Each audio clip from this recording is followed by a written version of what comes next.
Oras ng kalaban para sa isang ibon sa Brazil. Nakabara kasi sa lalamunan ng heron ng isang plastic cup.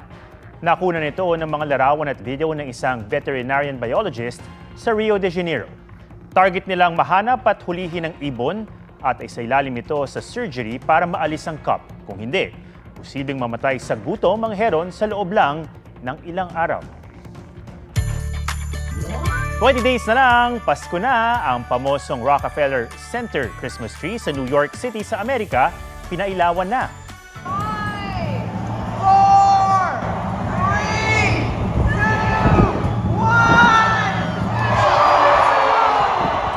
2, 1! Nasa 50,000 LED lights ang nagpaliwanag sa Christmas tree. May taas itong 74 feet at nakadisplay hanggang January. Sa mismong araw ng Pasko, 24 oras itong nakailaw.